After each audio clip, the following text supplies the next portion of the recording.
Jean chapitre 5, les versets 1 au verset 15. La Bible déclare qu'il y avait une piscine. Cette piscine-là, on y trouvait qu'il y avait beaucoup de malades. Et ces malades-là attendaient à ce que lorsque l'ange va descendre et que l'ange va bouger la piscine, la personne qui va tomber dedans, la personne sera guérie. Mais la Bible me parle particulièrement à partir du verset 5. La Bible me dit qu'il y avait une personne qui était là-bas et qui était malade pendant 38 ans. Qui était malade pendant 38 ans, il était au bord de cette piscine et il n'avait jamais été guéri. Et lorsque vous lisez la vie de cette personne-là, quand il est en train de parler avec Jésus, parce que Jésus est venu vers cette personne-là, Jésus voulait guérir cette personne, mais lorsque vous entendez cette personne-là parler, vous comprendrez que cette personne-là, le diable a placé des mécanismes pour que sa maladie soit tenace, afin que cette personne-là soit détruite à jamais. Et lorsque cette personne parle avec Jésus, vous constatez que cette personne-là, en s'exprimant, ses chances de pouvoir être guérie un jour avaient déjà disparu. L'espoir d'un jour meilleur avait déjà disparu dans sa vie. Quand Jésus lui dit « Veux-tu être guéri ?»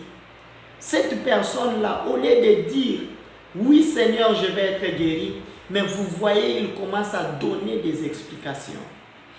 Il fait comprendre à Jésus que mon cas que tu vois ici, c'est impossible que je sois guéri parce que mon esprit est abattu. J'attends juste ma mort. J'ai fait 38 ans ici. J'ai fait de mon mieux pour être délivré.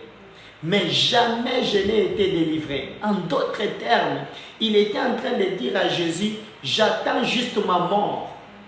Or, bien-aimé dans le Seigneur, c'est l'état, c'est ça même le but du diable derrière des maladies tenaces.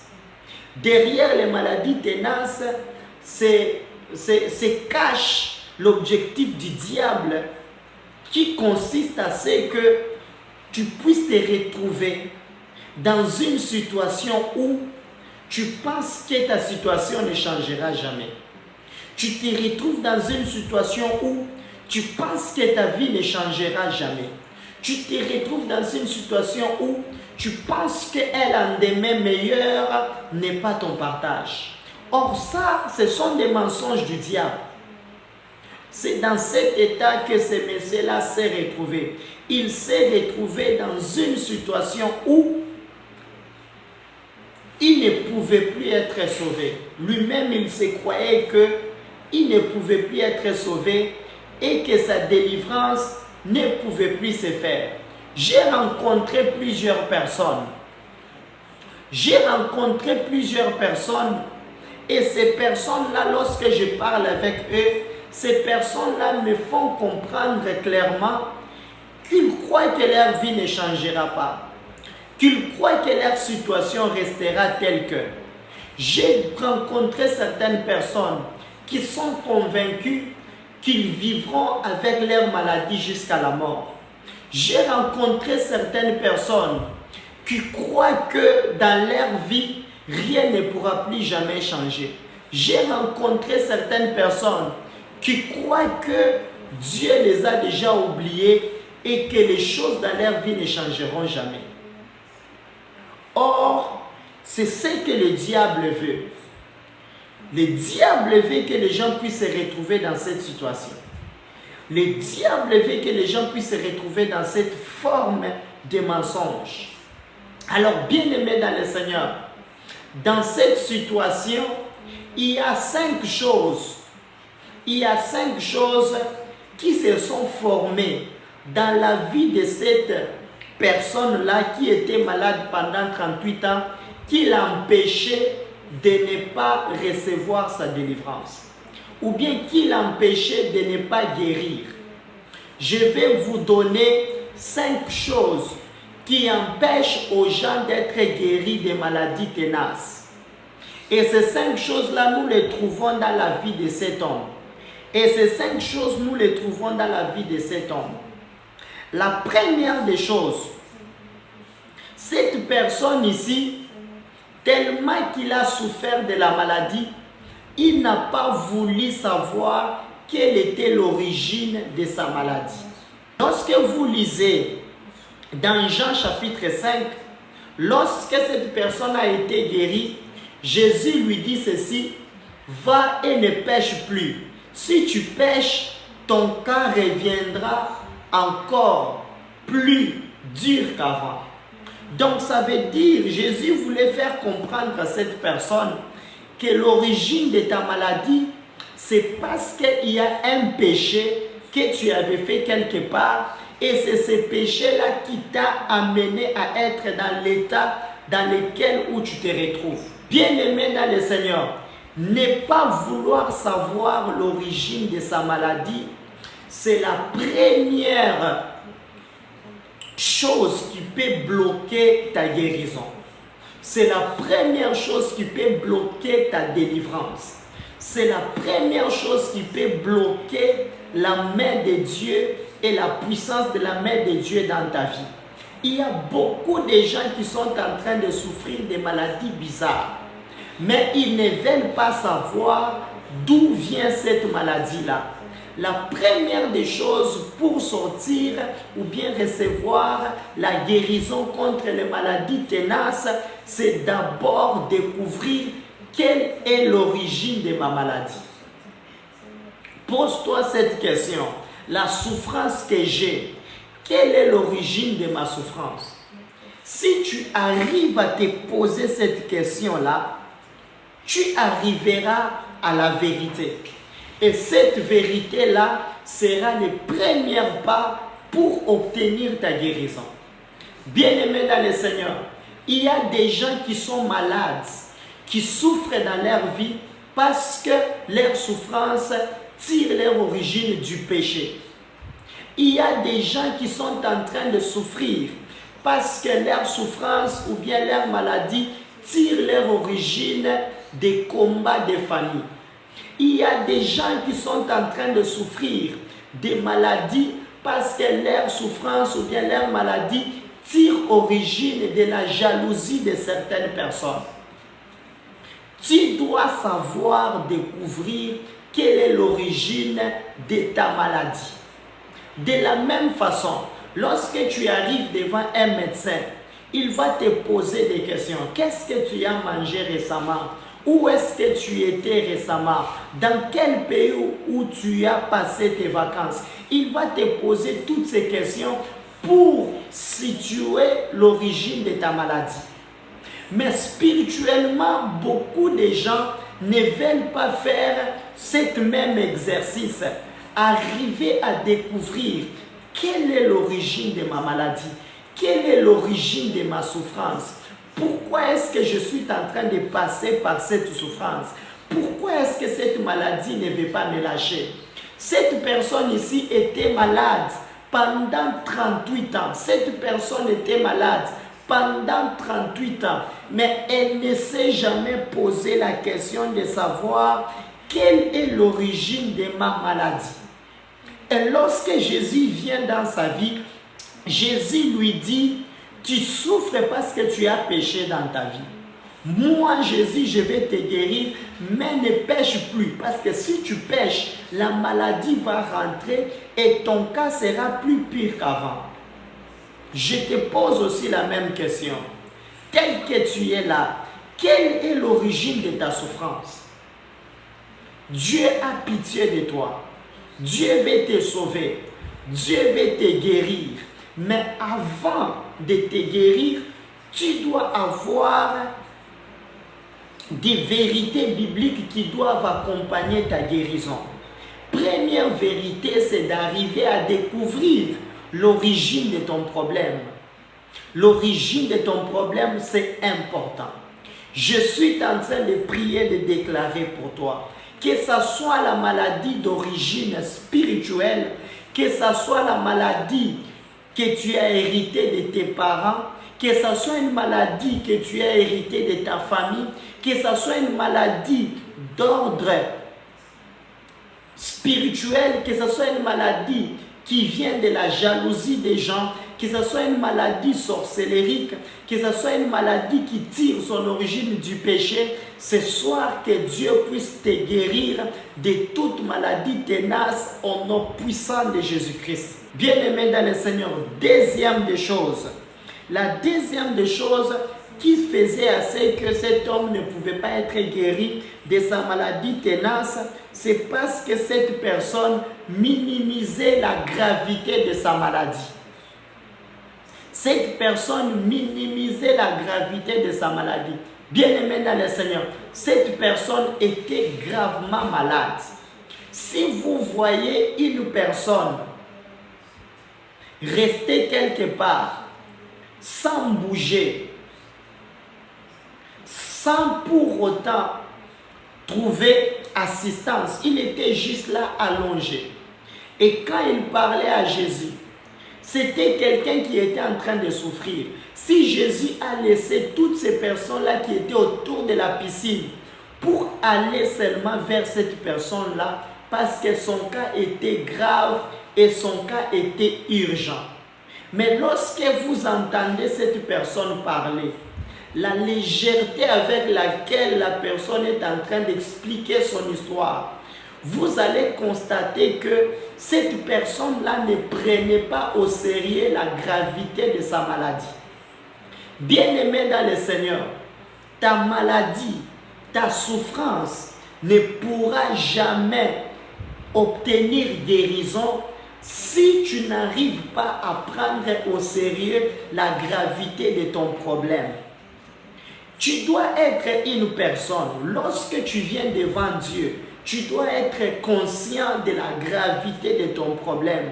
La Bible dit, plaide pour ta propre cause. La Bible dit, aie pitié pour ton cas. Il y a des gens qui souffrent, mais quand tu regardes leur façon de prier, quand tu regardes leur façon de chercher Dieu, quand tu regardes leur façon de faire les choses, tu constates que ces gens ici n'ont pas encore compris la souffrance par laquelle ils sont en train de traverser. Moi, je reçois des gens. Tu vas voir spirituellement, tu regardes, une personne est en train de souffrir. Une personne est en train de passer par des moments difficiles. Une personne est en train de passer par des moments compliqués. Mais lorsque tu es en train de parler avec cette personne, tu vois la légèreté avec laquelle il est en train de t'expliquer sa vie. Il n'y a pas de tristesse, il n'y a pas d'implication, il n'y a pas du sérieux dans sa façon d'expliquer les choses. Moi-même, avant même que je ne commence à prier pour la personne, je me dis que cette personne ici, tant qu'il restera dans cet état, rien ne pourra se passer dans sa vie. Bien-aimé dans le Seigneur, tu dois prendre ton problème au sérieux. Tu dois peser la gravité de ta souffrance. Tu dois peser la gravité de la situation par laquelle tu es en train de passer. Il ne faut pas vivre comme si tu n'étais pas souffrante. Tu ne peux pas vivre comme si tu n'étais pas malade. Tu es une personne souffrante. Tu souffres, tu passes par des maladies graves. Tu passes par des situations compliquées. Mais tu ne peux pas vivre comme tout le monde. Tu ne peux pas vivre comme si rien ne se passe dans ta vie. Cette personne, pendant 38 ans, elle était juste là, comme si sa vie était normale. Or, il était gravement malade. Dieu m'a envoyé pour te dire, tu dois prendre ta maladie au sérieux. On ne s'habitue pas d'une maladie. On ne s'habitue pas d'une souffrance. On ne collabore pas avec une maladie. On ne collabore pas avec une souffrance. Prends ta vie au sérieux. Aie pitié de toi-même. Prie, cherche Dieu. Et le Dieu de gloire t'aidera.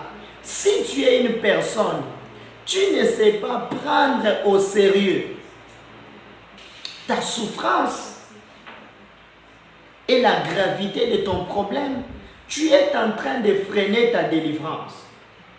Toute personne qui va prendre au sérieux la souffrance par laquelle il est en train de passer, toute personne qui va prendre au sérieux la gravité de son problème, que Dieu puisse te donner le succès et la victoire, la délivrance ce soir au nom puissant de Jésus-Christ. Au nom puissant de Jésus-Christ. Au nom puissant de Jésus-Christ. Tu es en train de passer par une souffrance. Tu es en train de passer par des moments difficiles. Arrête d'être distraite. Arrête d'être distraite. Ta vie n'est pas la vie des autres. Arrête d'imiter la vie des gens. Toi, ce que tu es en train de vivre dans ta vie, les douleurs que tu es en train de ressentir, les autres ne ressentent pas la même chose. Si quelqu'un te dit que lui ne prie pas beaucoup, laisse-lui, parce que lui, dans sa vie, tout va bien. Mais toi, tu dois t'élever et prendre ta vie au sérieux, ta vie spirituelle au sérieux, parce que les choses ne vont pas dans ta vie et tu as besoin de la main de Dieu. Que Dieu se souvienne de toi ce soir. Toi qui prends ta vie au sérieux pour chercher l'intervention et la guérison de Dieu.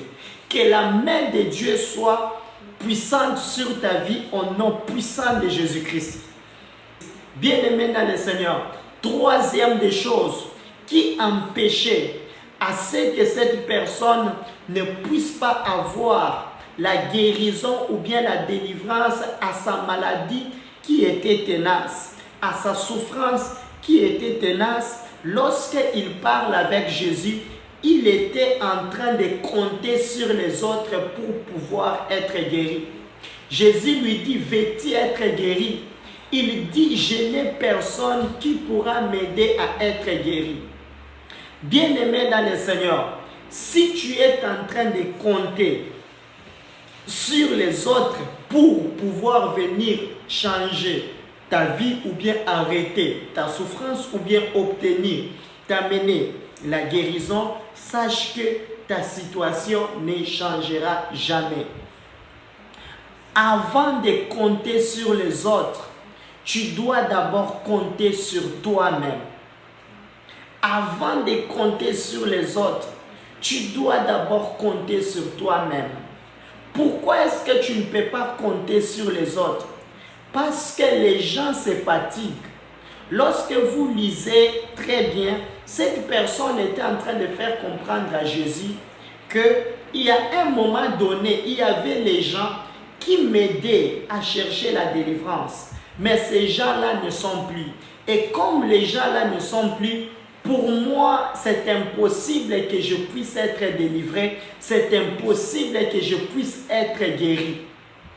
Voyez-vous, il y a beaucoup de gens, tu es en train de passer par des moments difficiles, tu es en train de passer par des moments bizarres, par des moments compliqués. Au lieu de prendre ta vie au sérieux, au lieu de compter sur Dieu, toi tu es en train de compter sur les gens. Mais laisse-moi te dire, la Bible dit, maudit soit celui qui prend toute sa confiance et met ça entre les gens.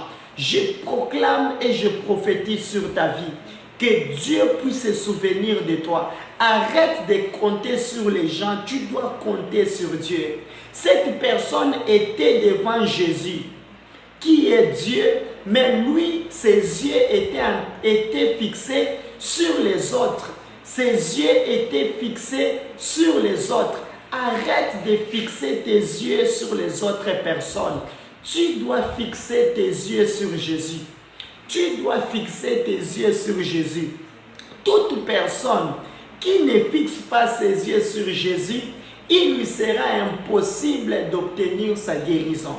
Et l'objectif du diable en maintenant une maladie pendant beaucoup des années dans ta vie, c'est pour t'empêcher de ne plus fixer tes yeux sur Jésus. Je voulais te dire ceci.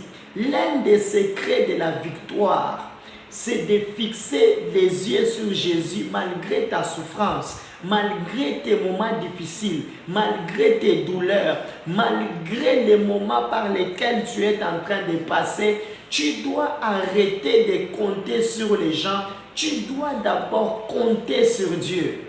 Vous échouez parce que vous comptez beaucoup sur les gens. Vous échouez parce que vous comptez beaucoup sur les gens. Arrête de compter sur les gens.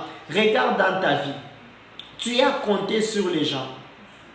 Après, les gens là sont où? C'est lui que tu appelais ta meilleure amie. Aujourd'hui, elle t'a abandonné parce que tu souffres. Les gens que tu étais en train de compter, les gens de ta famille, aujourd'hui, ils ne t'appellent même plus. Toutes ces personnes-là, tu y as mis comme des priorités. Ces personnes où tu avais déjà calculé, où tu t'étais dit, peu importe ce qui va m'arriver, telle personne ne m'abandonnera pas. Mais ces gens-là t'ont abandonné. Bien-aimés dans le Seigneur, j'ai vu des femmes, ils ont eu des problèmes, leur mari les a fuis. J'ai eu des gens, ils ont eu des problèmes, leur famille les a quittés.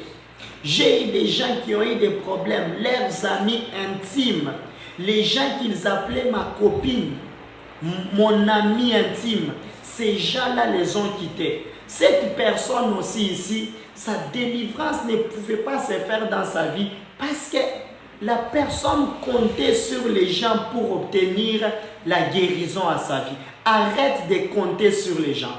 Arrête de compter sur les gens. Compte sur Dieu. Compte sur Jésus. Compte sur Dieu. Compte sur Jésus. Jésus seul peut te sauver. Jésus seul peut te sauver. Fixe tes yeux sur Jésus. Ne fixe pas tes yeux sur les gens. Tu as assez longtemps duré. Tu cherches quelque chose, tu n'obtiens jamais parce que tu comptes toujours sur les gens. Tu cherches des choses, tu ne les obtiens jamais parce que tu comptes toujours sur les gens. Bien-aimé dans le Seigneur, moi Dieu m'a appris quelque chose. Toutes les personnes sur qui j'ai compté, ces gens-là m'ont déçu. Toutes ces personnes qui m'ont promis qu'ils ne m'abandonneront jamais, ces gens-là m'ont abandonné. Mais Jésus seul ne m'a jamais abandonné. À chaque fois que je passe par des moments difficiles, quand je fixe mon regard sur Jésus, peu importe la souffrance, peu importe la maladie, Dieu finit toujours par me donner la victoire. Dieu finit toujours par me délivrer. Que Dieu te délivre ce soir au nom puissant de Jésus. Ne compte pas sur les gens. Jésus est mort pour toi. Fixe ton regard sur la croix. Accepte Jésus dans ta vie. Cherche Jésus en prière. Accroche-toi à Jésus et tu obtiendras la guérison par rapport à ta vie. Cette personne n'a pas obtenu sa guérison parce qu'elle comptait sur les gens. Elle n'avait pas des yeux fixés sur Jésus, mais elle comptait sur les autres personnes. La quatrième des choses qui pouvait empêcher cette personne-là de ne pas vivre la guérison par rapport à la maladie, à la souffrance qui était tenace dans sa vie, il y avait des lois qui l'empêchaient d'obtenir sa guérison. Jésus est arrivé là-bas le jour du sabbat. Et Jésus voulait guérir cette personne.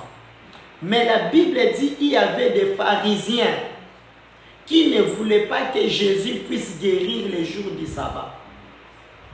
Qui ne voulaient pas que Jésus puisse guérir les gens le jour du sabbat. Et cette personne-là, quand Jésus est venu lui poser la question, veux-tu être guéri? Cette personne-là, dans sa tête, elle se disait, mais pourquoi est-ce que cette personne viendra me poser la question le jour du sabbat si je dois être guéri? Cette personne-là ne sait pas qu'il y a une loi qui m'empêche à ce que je sois guéri aujourd'hui. Bien-aimé dans le Seigneur, il y a beaucoup de gens qui souffrent, qui ont des maladies, qui ont des problèmes spirituels parce qu'il y a des lois spirituelles qui les empêchent d'obtenir leur guérison. parce qu'il y a des lois spirituelles qui les empêchent d'obtenir leur guérison. Ça peut être des lois de ta famille, ça peut être les lois de la sorcellerie, ça peut être les lois dues au péché, ça peut être les lois dues à l'occultisme, ça peut être certaines lois dues à ta belle famille, dues à ton mari, dues aux relations que tu as eues dans ta vie. Je suis en train de prier et de déclarer sur ta vie toute loi spirituelle qui t'empêche d'obtenir ta délivrance face à ta souffrance, que Dieu commence à te délivrer et à briser ces lois-là au nom puissant de Jésus-Christ. Que Dieu te localise au nom de Jésus. Que Dieu te localise au nom de Jésus. Beaucoup de gens souffrent aujourd'hui parce qu'il y a des lois spirituelles qui les retiennent, parce qu'il y a des lois spirituelles qui les réclament, parce qu'il y a des lois spirituelles qui ne veulent pas que la personne puisse obtenir sa guérison. Que Dieu te délivre de ces lois-là. Que Dieu te délivre de ces lois-là. Au nom puissant de Jésus-Christ. Alors, bien-aimé dans le Seigneur, si cette personne avait toutes ces choses qui l'empêchaient de vivre sa délivrance, alors qu'est-ce qui a fait assez que, malgré ces choses, Jésus est venu quand même dans sa vie et Jésus lui a donné la délivrance? La première des choses, c'est que la grâce de Dieu doit te localiser. La Bible dit, il était aux piscines de Bethsaida. Bethsaida signifie lieu de grâce. Bethsaida signifie lieu de grâce. Ça veut dire quoi, bien-aimé dans le Seigneur? Il n'y a que la grâce de Dieu qui peut te localiser. Et la grâce de Dieu, c'est Jésus.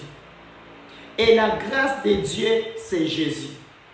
La grâce de Dieu qui est Jésus doit te localiser. Il y a certaines maladies, il ne faut rien que la grâce de Dieu. Si la grâce de Dieu ne te localise pas, tu ne pourras pas être guéri. Et la grâce de Dieu, on la provoque. La grâce de Dieu, on l'attire. La grâce de Dieu, on se connecte à la grâce de Dieu.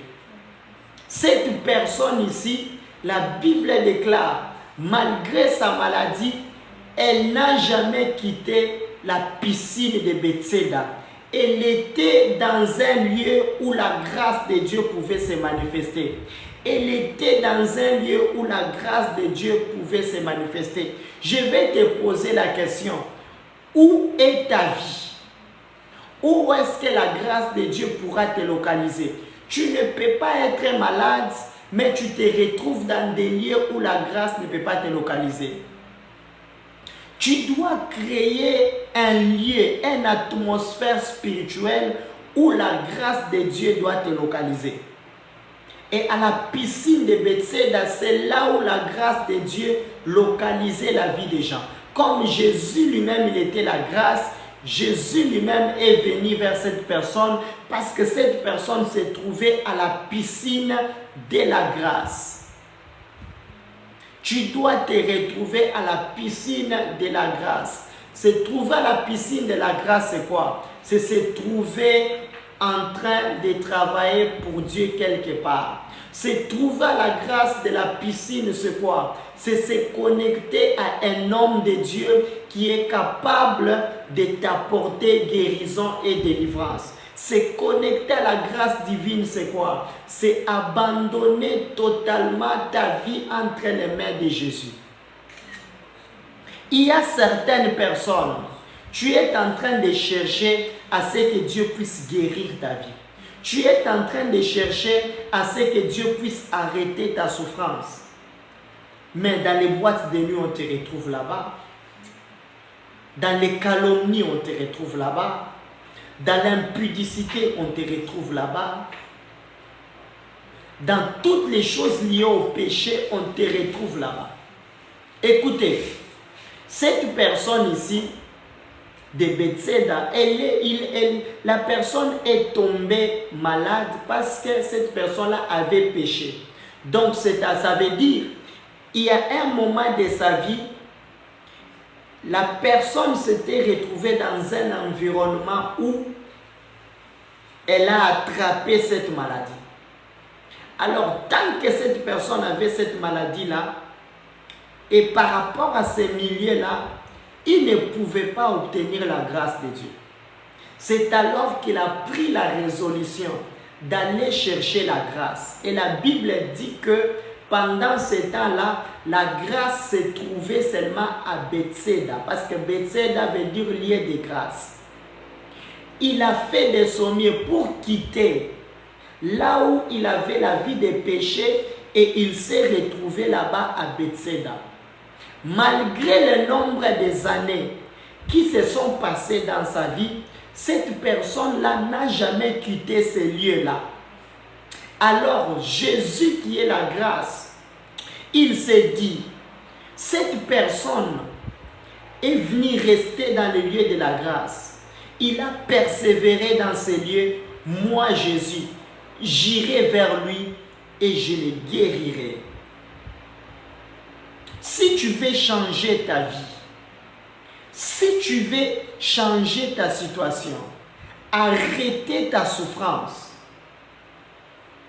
tu dois d'abord commencer par créer une atmosphère de grâce dans ta vie. Tu dois créer l'atmosphère dans laquelle le Saint-Esprit doit intervenir dans ta vie. Cette personne a créé une atmosphère qui a permis à ce que Jésus puisse aller le localiser. Jésus a quitté des villes et des villes juste pour cette personne-là. Pourquoi? Parce que cette personne avait créé l'atmosphère de grâce. Je suis en train de prier et de déclarer sur la vie d'une personne. Toute personne qui va créer l'atmosphère de grâce dans sa vie, Jésus viendra chez toi et il te sortira de cette situation-là au nom puissant de Jésus-Christ. Écoute-moi, Jésus dit ceci aux pharisiens, mon Père agit, moi aussi j'agis. La main de Dieu est en train d'agir jusqu'à présent. La main de Dieu est en train de produire des résultats dans la vie de beaucoup de gens. Toi, dans ta vie, tu n'arrives pas à obtenir, à vivre la manifestation de la grâce de Dieu parce que l'atmosphère de la grâce de Dieu, tu ne l'as pas encore créée. Cherche une église, prends au sérieux ta vie de prière, vis une vie de sanctification. Ne vis pas comme tout le monde. Attache-toi à un homme de Dieu. Sois fidèle à Dieu et Dieu viendra vers toi. Je proclame et je déclare sur ta vie. Toute personne qui s'est connectée, qui est en train de me suivre pour l'instant, que la grâce de Dieu passe par moi et touche ta vie au nom puissant de Jésus.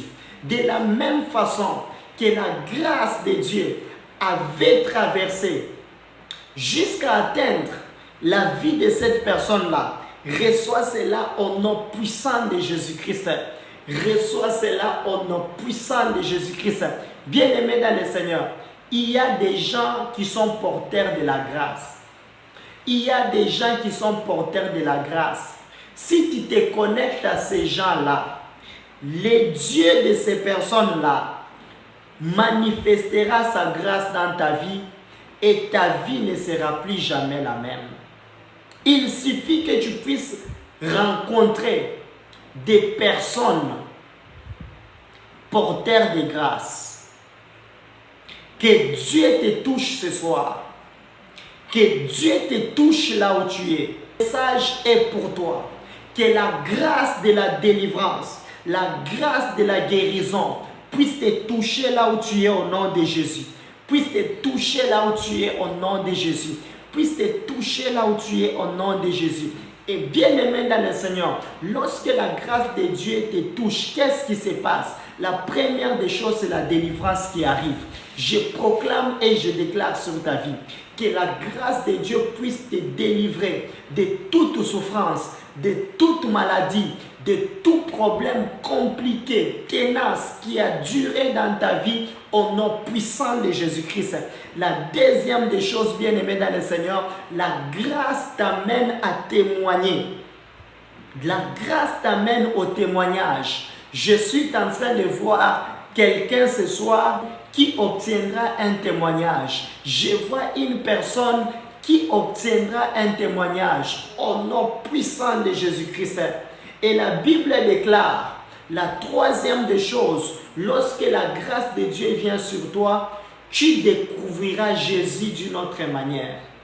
Tu découvriras Jésus d'une autre manière. La Bible dit que cette personne ici, avant, il ne connaissait pas Jésus. Mais lorsque Jésus est venu la localiser par la grâce, la Bible dit, il a su que c'est Jésus qui l'avait délivré. C'est comme ce que Job est en train de dire dans Job chapitre 42. Il dit, j'avais entendu parler de toi, maintenant mon œil t'a vu. Il y a des gens qui entendent parler de Dieu, mais ils n'ont jamais vu Dieu agir dans leur vie. Il y a des gens qui ont entendu que Dieu est capable de guérir, mais ils n'ont jamais expérimenté la guérison. Il y a des gens qui ont entendu que Dieu est capable d'arrêter une souffrance, mais ils n'ont jamais vu Dieu arrêter leur souffrance. Je suis venu te dire, la grâce de Dieu va te localiser ce soir. Tu verras Dieu d'une autre manière. Tu témoigneras de Dieu d'une autre façon. Tu découvriras Dieu dans ta vie d'une autre manière au nom puissant de Jésus-Christ.